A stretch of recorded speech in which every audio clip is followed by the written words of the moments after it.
Hello there. So today's topic will be thoracic outlet syndrome, or I'll call it 2S for short form. This is more of a condition that's mainly a compression, neuropraxia.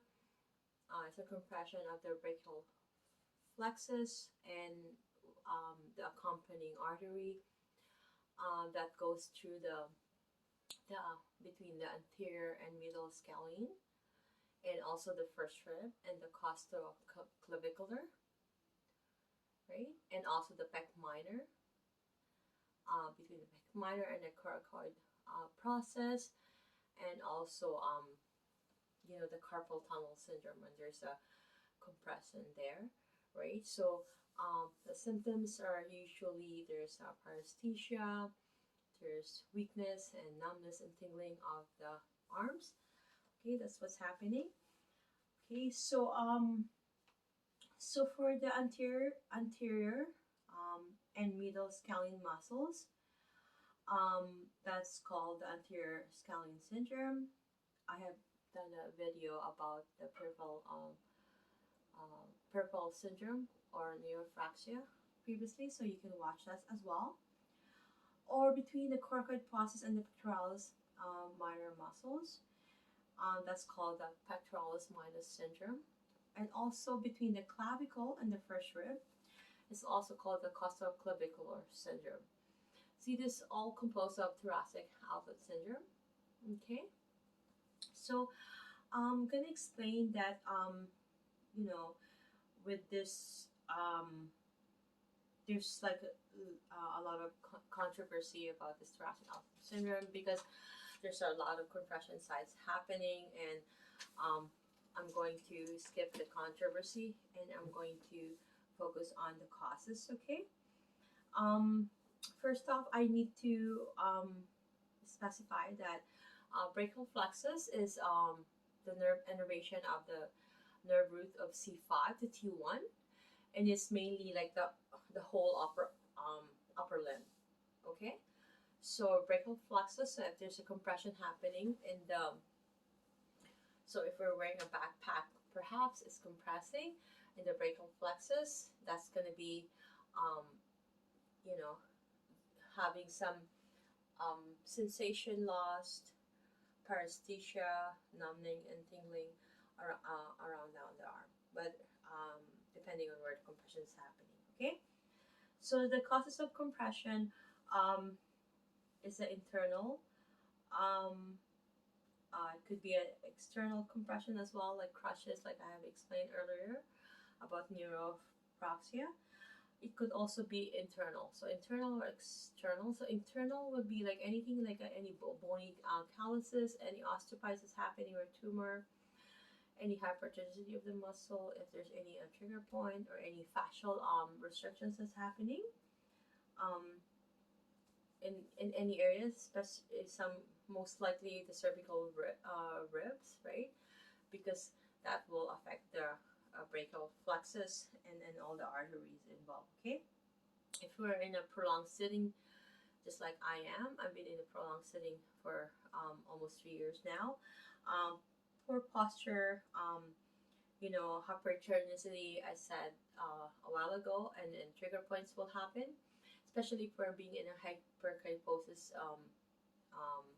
posture, where our humors are being internally rotated, our head are being head forward carriage because of our pectorals muscles are so tight, right? And all our rhomboids and middle trapezius are all stretched, and it needs to be strengthened.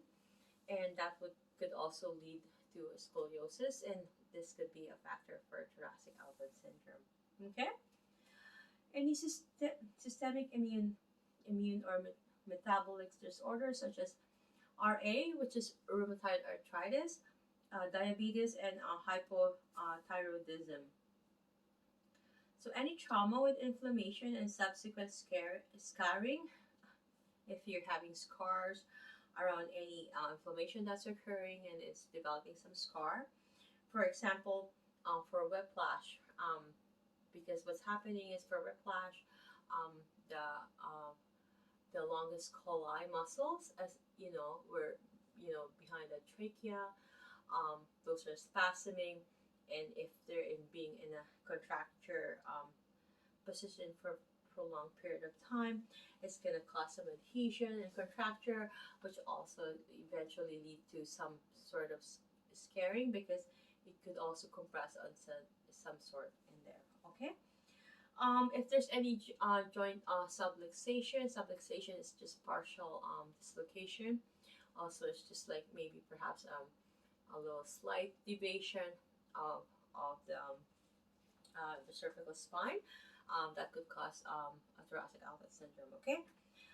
Pregnancy, because of the postural changes that's happening to a woman's body, and also because of the retention of the fluid, edema will eventually happen. And when there's edema, there's pressure that's happening that could be a factor for thoracic outlet syndrome. Okay. Okay, so I'm gonna be reading some, syndrome. It causes neuropraxia, which is the loss of the conduction at the compression point. So there's no axonal degeneration, like I said earlier from my previous video. It's only neuropraxia. There's only compressions happening. There's no damage on the nerve whatsoever. Okay, but it could also lead to nerve damage. So we need to make sure that this compression is not going to lead to lesion. So it's really a must that a person with any of these symptoms have to seek or search for massage therapy, because it's really beneficial to release all that muscle tension, muscle hypertonicity or the trigger point, and also all of these fascial restrictions. Okay.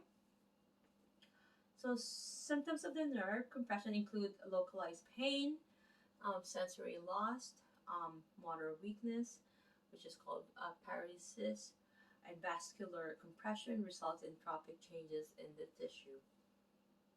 Okay, so before we even develop an effective treatment plan, let's say for a massage therapy, we're gonna know how first the compression side, the severity of it, and we're also gonna check. We're gonna use a lot of orthopedic testing that's gonna be involved, because this is nerve, and we're gonna have to be careful with all these testings. And also, we're also gonna be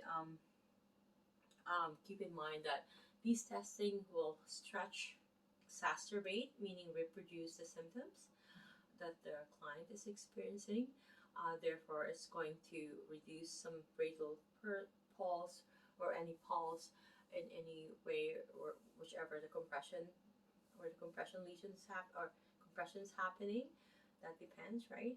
So we're gonna have to take note of those, right? And we're gonna have to make sure that there's any diminished pulse, especially when we're doing the compression, right? We're exacerbating, we're stretching more so. We're doing the dural stretching or dural stretch for the nerve, so that we can recreate that symptom for the client to identify, okay, that is the symptom that's happening to me. So therefore, now we know how to treat that symptom. So through these orthopedic testing, there's special orthopedic testing, we can find out more so. Use this testing on additional to the regular active range of motion, the passive range of motion, and the resisted range of motion that we usually do. Okay, so because it could happen also that there's that double crush syndrome, that there's two locations of compression, so we're gonna have to really do a thorough examination. We're gonna have to do a thorough investigation.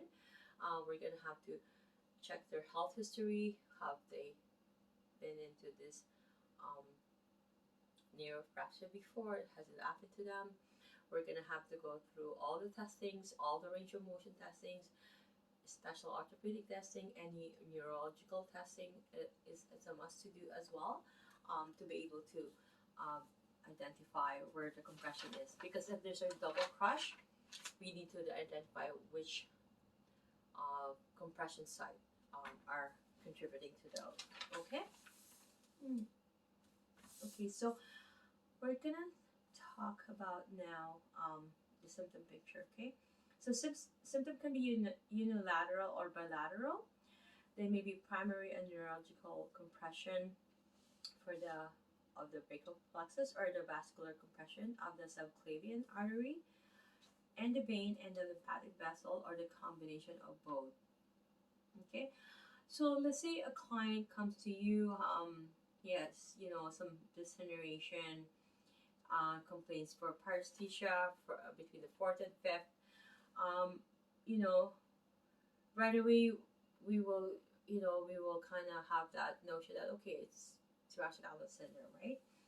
Um, because of the strain happening, it could cause the costocabular could compress and all that. Um, there's things that could be happening there, and it could, of course, it could cause thoracic outlet syndrome. But then we need to figure out the scenario that the client is giving us. So we need to identify really by doing all this testing thoroughly without harming them and doing the right proper way. Okay. So with neural compression, paresthesia and hyperesthesia such as numbness and tingling are primarily on the ornal side of the hand, especially in the fingers and possibly the forearm. Okay, in the C8 to T1 distribution. So these lower roots are most susceptible to compression due to their position going through the intrascalene triangle. So the altered sensation can spread to the entire hand. A permanent sensation deficit may result if the compression goes untreated.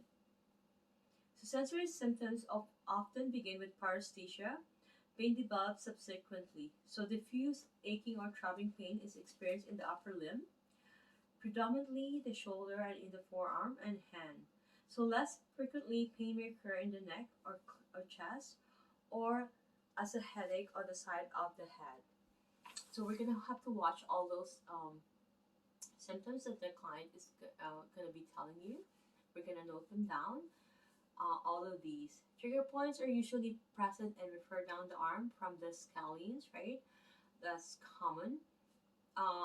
There's trigger points on the pectoralis minor and subclavius. This referral will overlap with the brachial plexus symptoms. So trigger points in latissimus dorsi or dorsi. Stratus anterior and posterior superior can mimic TOS pain patterns as well. So we're going to have to roll out all these trigger points in any of these muscles, like the latissimus dorsi, the stratus anterior and posterior superior. Okay? So pain is triggered or increased by letting the arm hang down, carrying or lifting heavy objects, or raising the arm above the head, and relieved by lying down. So gradually there is an increasing motor weakness of the hand and the disturbance of fine motor skills. Clumsiness and a weakness grip result from the compression of C8 and T1 nerve roots, so which specifically affect the intrinsic hand muscles. Atrophy is evident in the hypothenar and interos eye muscles, with the thenar muscles affected occasionally. Okay, so we're gonna have to mention the special tasks and also the contraindication and the differentiating conditions with the arm symptoms. And obviously we're gonna have to identify between whether it's an anterior scalene syndrome, is it a pec minor syndrome, or is it a costocabular syndrome. So we're gonna have to have a part 2 based on what I'm seeing here. There's more information that I wanted to discuss, or wanted for us to both learn together. Okay. With a primary vascular compression, earlier I did a neural compression. So if this is vascular, okay. Ischemic changes and compromised circulation cause pain and pallor. So possible cyanosis and a sense of coldness in the limb, and blood vessel distension. So vascular compression may present similar to Raynaud's phenomenon with intermittent ischemic crisis. So if it's a vascular compression, it's going to mimic our Raynaud's phenomenon. So we're going to have to do some testings with regards to how we can um, how do you call it? We can eliminate that is not the one causing the compression syndrome. Okay, in severe cases, symptoms progress to the development of painful emboli or gangrene in the fingertips, as well as trophic changes in the nails and skin. Okay, compression of the subclavian vein and the subclavian trunk. So lymphatic vessels that travels with it can result in edema in the hand, especially in the dorsal surface. So clients may report stiffness and puffiness on walking alone. So we're gonna um, check where the compression is and always and looking to be aware where that the client could be experiencing a pain, and we're going to exacerbate that, and keep in mind that tractioning will relieve that because it's a compression, right? So more so it's a compression, so if you traction it, they're going to feel relief. I'm going to do another part 2 version of the thoracic outlet syndrome in the next video, and I will see you soon.